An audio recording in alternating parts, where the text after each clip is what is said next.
panahon ngayon, lalo na sa gitna ng tagtuyot o El Nino, hindi na pwedeng umasa lang tayo sa pagdating ng ulan. Isa na ito ang Ibato Iraan Srip. Ito ang pinakamalaking irrigation project dito sa Palawan at ang kauna-unahang reservoir type irrigation system sa buong isla.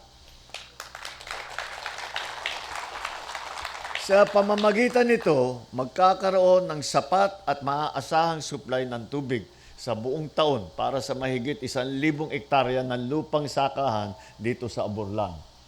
Nasa mahigit 420 farmer beneficiary ang direktang makikinabang sa proyektong ito. Andito yung ating mga namumuno ng mga association at saka mga cooperative. At kayo ang mag-aalaga dito at kayo ang magpapatakbo para mabigyan natin ang ating mga magsasaka ng sapat na tubig kahit na hindi pa dumadating ang ulan. Inaasahan natin ang mas maraming sako ng bigas, mas masaganang ani sa gulay, mas malaking kita para sa ating mga magsasaka. Higit pa sa mga ito, hatid din ng proyekto ang kapanatagan ng loob, kasiguruhan sa patubig at pag-asa sa mas magandang kinabukasan para sa bawat pamilyang umaasa sa sakahan. Hangad natin na magamit ang reservoir ng pangmatagalan. Makakaasa po kayo na katuwang ninyo ang pamahalaan sa pag-aayos ng mga sistema at kayong mga magsasaka ang nagbibigay buhay dito.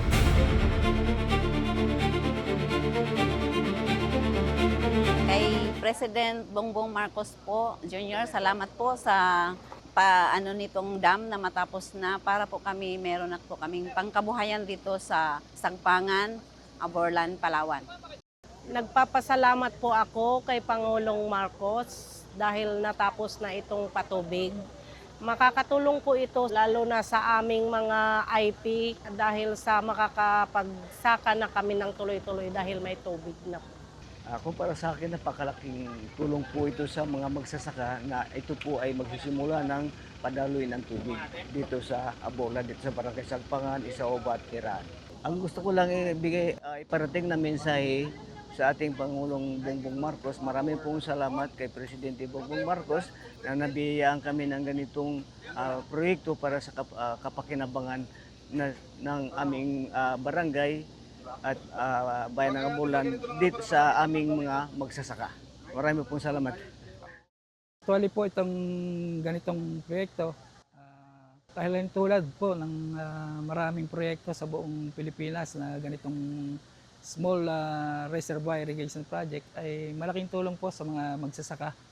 Dito po sa Aborlan, Palawan, nasa 1,072 hektarya ng lupain ang masasakop.